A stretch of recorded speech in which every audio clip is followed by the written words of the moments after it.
One of the awful side effects of this slavery was Africans were not allowed to display their hair during slavery. They were asked to cover it up. And so that was an experience whereby they were not able to embrace themselves. They were not able to display their hair and their beauty. But again, the Christian Bible states that the hair is the glory of a woman.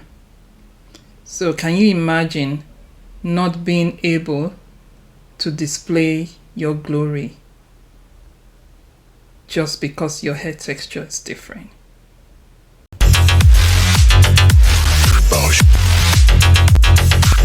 It's all about humanity. Hello everyone, welcome back to breakHbarriers.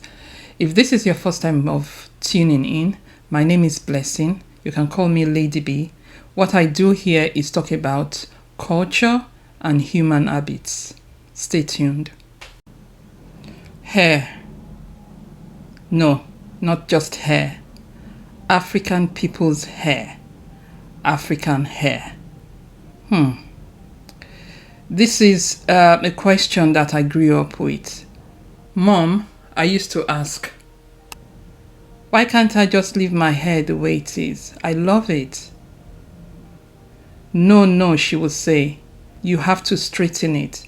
If not, they would think we are poor and don't have the money to look good and trendy. Do you blame Mom? No, I don't blame Mom.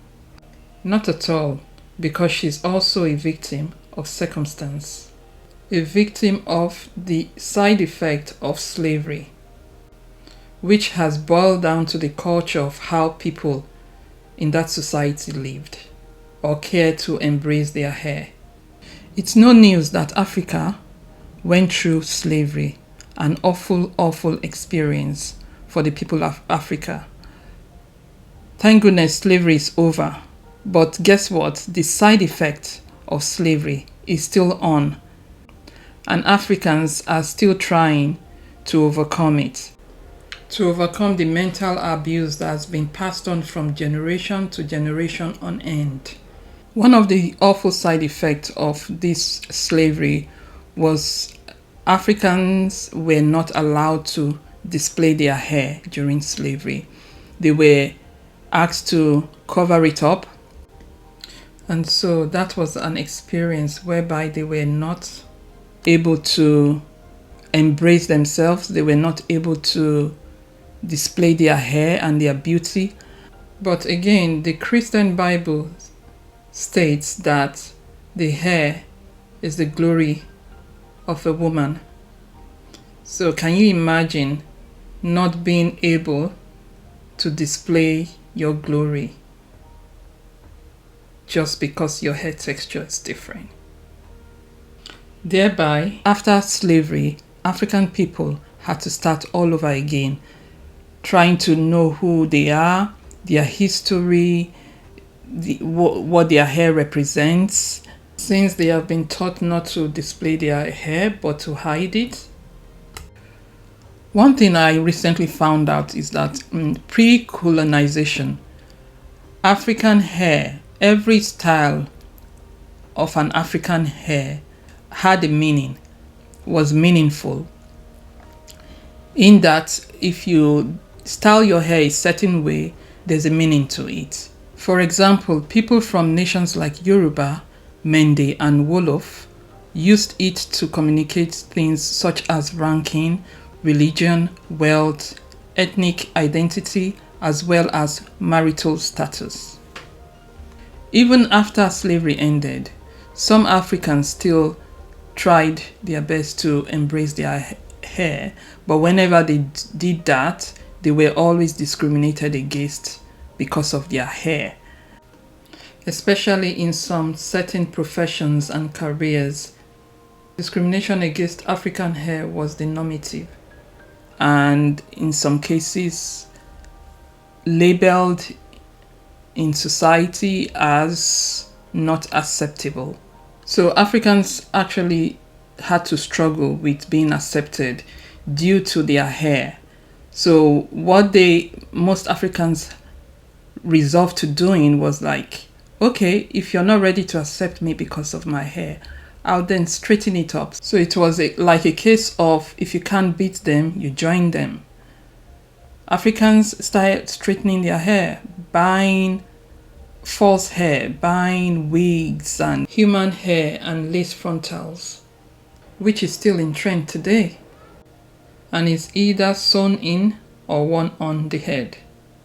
Presently, the trending hair fashion for Africans are wigs, regular wearing of wigs, which does have side effects, especially when it comes to the hairline, the baby hairline in front and at the back. You see some African women losing their hairline in front. The irony is that big companies and organizations are truly cashing in on it. It's big business. It's like most women want to belong. It's like, if it works for them, then fine. This is not to judge anybody, but to highlight an epidemic. This is just to showcase the side effect of what colonization or pre-colonization has had on Africans, especially African women and their hair. We are all victims trying to survive. We are all victims trying to make the best of a bad situation. Most African women do love their hair, and thank goodness, presently most African women have now started coming out to embrace themselves, to embrace who they are, to embrace their hair, to embrace their skin type, which is beautiful. And I have also joined in, because I also used to straighten my hair with chemicals for a long time.